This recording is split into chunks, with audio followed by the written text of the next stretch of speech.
Здравствуйте, в эфире новости Осетии, в студии Анна Голобаева. О главных событиях дня расскажем прямо сейчас.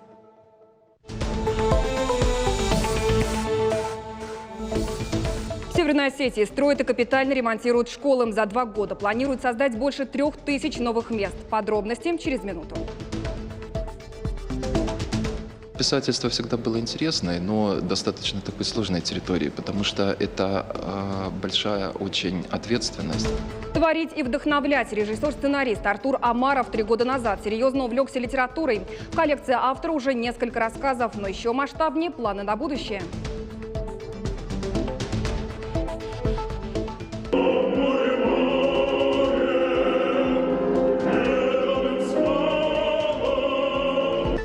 Солисты вокального трио «Монтанари» провели свой первый концерт. Студенты колледжа искусств исполнили произведения мировой классики. В скором репертуар разнообразят песнями на осетинском языке.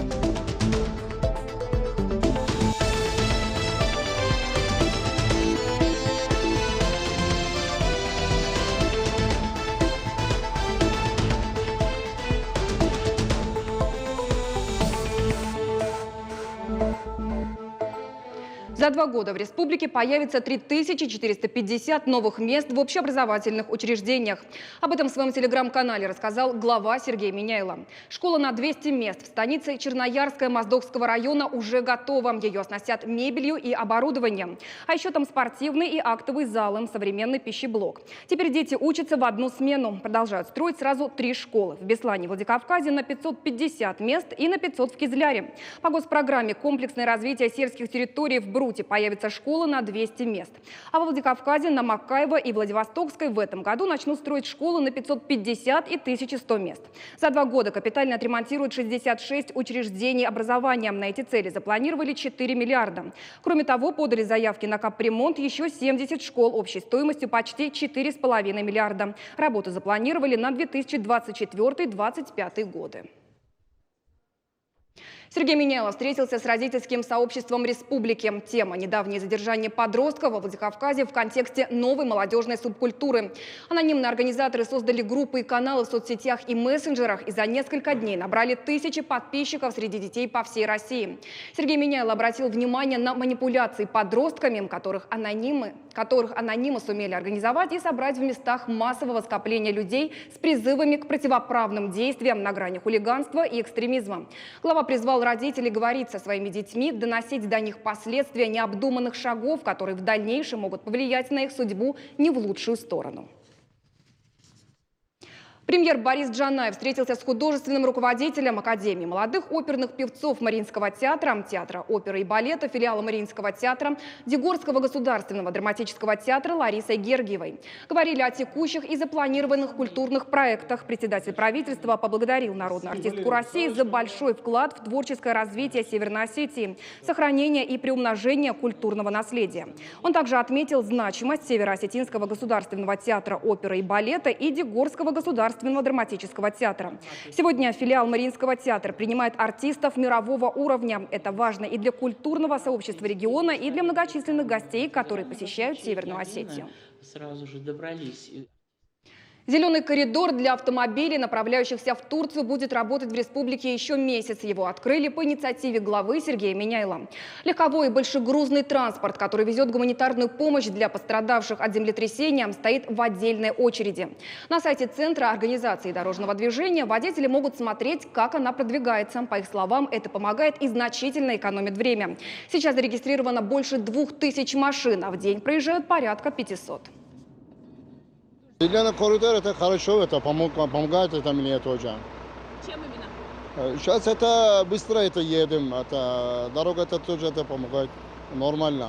Водители, которые направляются в Турцию, они обращаются в пункты регистрации для постановления своего автотранспорта в электронную очередь. Зеленый коридор предусмотрен для того, чтобы гуманитарная помощь доставлялась быстрее, чтобы она не стояла в очереди. За моральную поддержку оказания гуманитарной помощи бойцам в зоне СВО. В Доме правительства поощрили волонтеров, помогавших участникам спецопераций, а также семьям мобилизованных граждан.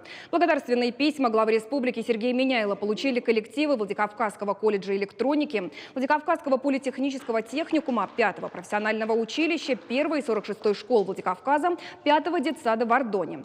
Также поощрили волонтеров Горского аграрного университета, филиала финансового университета при правительстве России и добровольцев регионального отделения Всероссийского студенческого корпуса спасателей.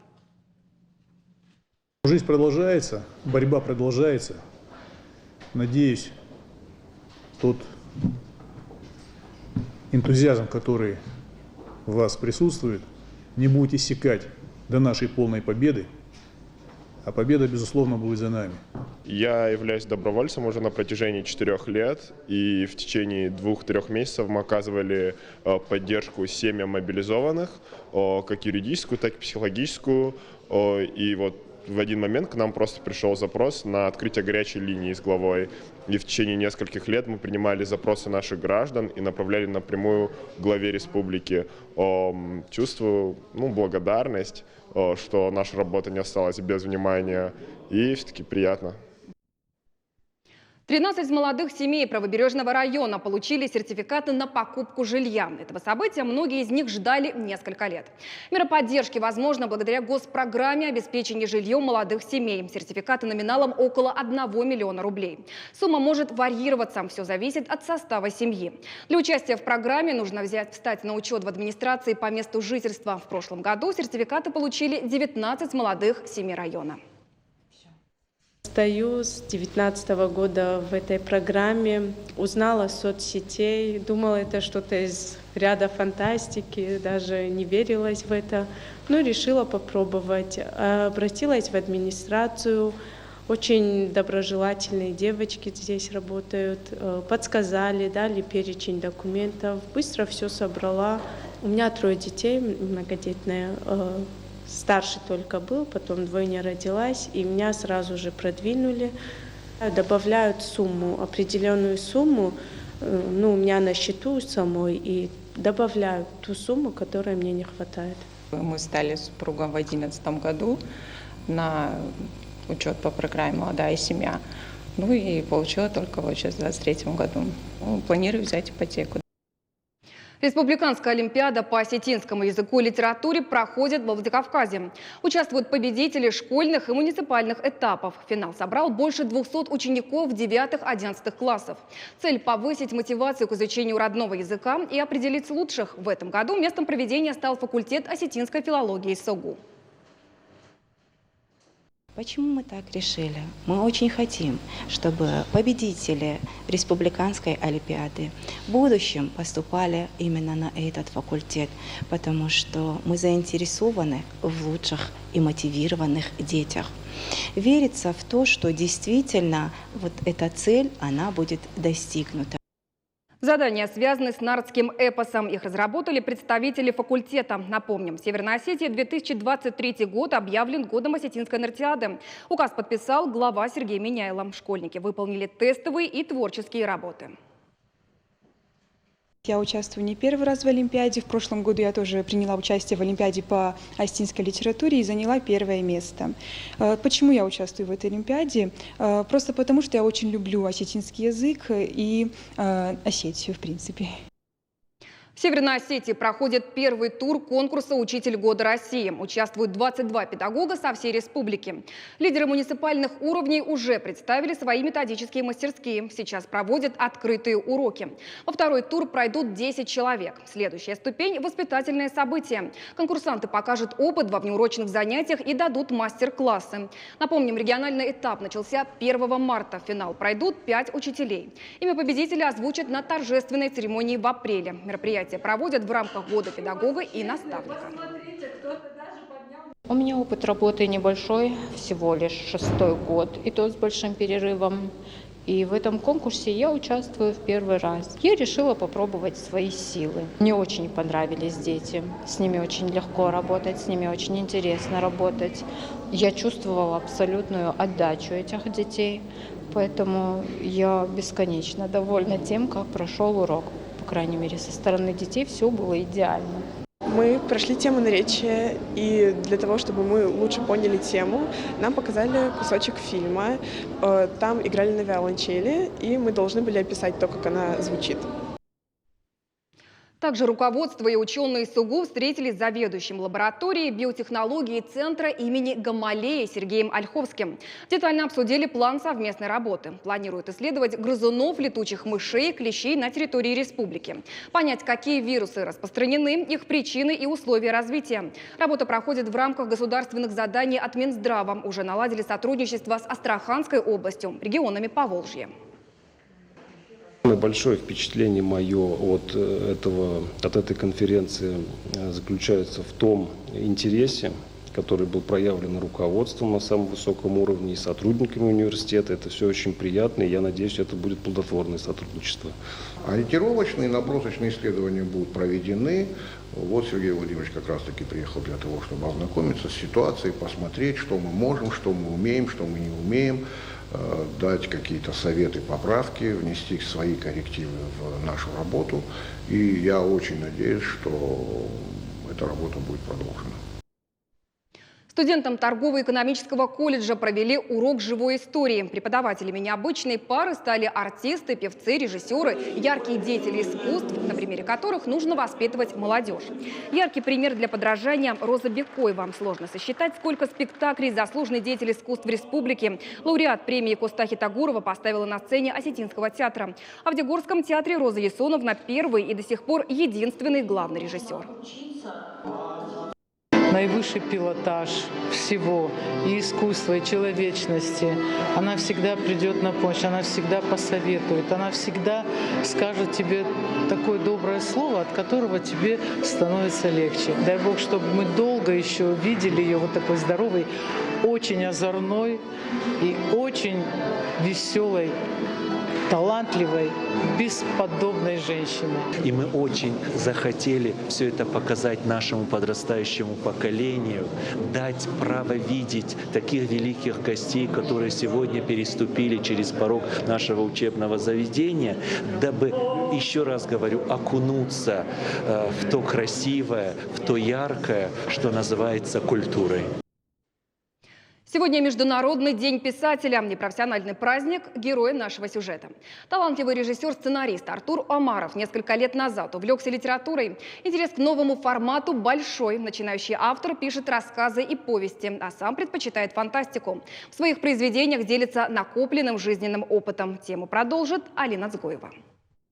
То, что не так просто показать на большом экране, но о чем можно написать на бумаге. Молодой режиссер-сценарист, а теперь еще и автор Артур Омаров рассказывает, помимо кино его всегда тянуло к литературе. В принципе, писательство всегда было интересной, но достаточно такой сложной территорией, потому что это большая очень ответственность, которая единолично на тебя ложится, и там все-таки нужно сильно знать, что делаешь. Понятно, что из кино тебе нужно знать, что делаешь, но там ты в любом случае это командная работа, а здесь ты исключительно работаешь в одного. Вот, и я поэтому как-то до этого с прозой и с художественной литературой как-то заигрывал давно еще, но особо никогда на это серьезно не смотрел, потому что как-то в основном в кино был вовлечен. Написать историю, поставить в ней точку и начать работу над новым рассказом. И пусть жанр не всегда любимая фантастика, но в каждом произведении обязательно должен быть намек. Действие разворачивается во Владикавказе. Там нигде не прочитаешь, что именно что действие происходит во Владикавказе, но многие отмечали именно настроение города. Как раз вот это вот, когда ты не просто кидаешь, что место действия Владикавказ, а когда ты передаешь за счет вот настроения вещей, маленьких вещей каких-то, которые ты любишь в городе, какие-то его настроения. Очень важен момент писать о том, что знаешь. И поэтому, естественно, какие-то вещи, которые... В первую очередь, то есть это отсылки именно не специальные какие-то ссылочки, пасхалочки спрятаны. То есть это просто какие-то мои воспоминания, какие-то переживания, каких-то, которые привязаны к конкретным местам в городе. Публиковаться Артур начал 3 года назад. Написал повесть специально для журнала «Дарьял». Тогда выходил особенный выпуск, посвященный фантастике. Проба пера затянула, дальше стал искать себя в рассказах. Мечта стать лучшим в этом деле, ну и, конечно, выйти на новые площадки. Это истории важны, то есть даже не столько, как ты, именно в какой форме ты их сделаешь и где опубликуешь, на каком уровне опубликуешь. Потому что, естественно, хочется выйти куда-то на другие уровни, то есть и на где-то напечататься еще в российских журналах на федеральном уровне. Но опять же, именно главное это история, потому что если история достаточно сильная, самобытная, то она в любом случае определяет. То есть ты в любом случае главное куда-то выпустить, куда-то ее в мир. Площадок, где могут публиковаться начинающие авторы в регионе, пока что не так много, но тенденция появления новых имен необычных форматов наблюдается все чаще, а значит, возможностей для молодых и талантливых писателей станет только больше. Алина Ацгоева, Артур Дудаев. Новости Осетии. Вокальное трио «Монтанари» порадовало зрителей своим первым выступлением. Солисты, студенты и выпускники колледжа искусств исполнили арии, романсы и произведения легенд советской эстрады и мировой классической музыки. Талантливые певцы обещают включить в репертуар песни и на осетинском языке. Слово нашему корреспонденту Дане Малышевой.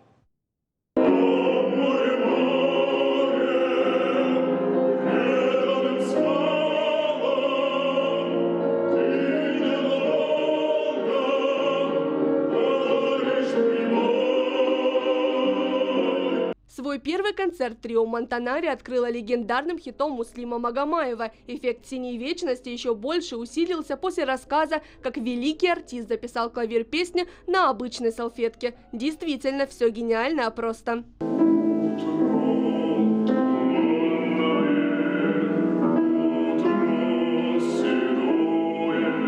Их связала музыка и колледж искусств. Арсен Каболов и Арсен Тидеев еще студенты, а вот Эмиль Маргунов уже выпускник. На учебе концертов перед публикой почти нет, говорят певцы. Так и получилось вокальное трио.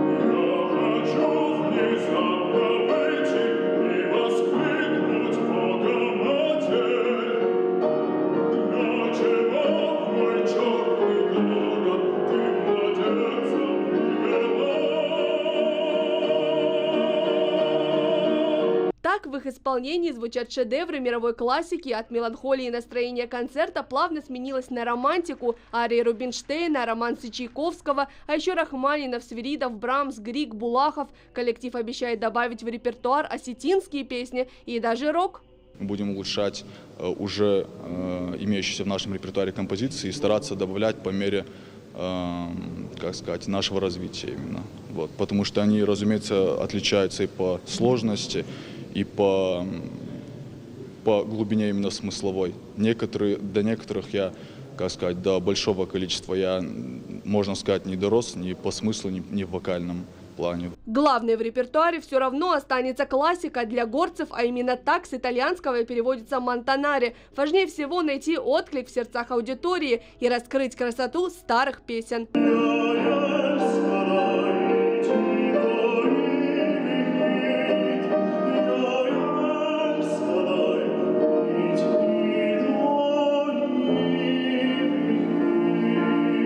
Дана Малышева, Александр Кочев. Новости Осетии. И в конце выпуска о спорте Мурат Гасиев проведет бой с американцем Майком Балагуном за титул WBA Интерконтиненталь. Сергей Миняйло пожелал осетинскому боксеру удачи. Вне зависимости от результата «Ты лучший», написал глава республики. Это были все новости к этому часу. Оставайтесь с нами.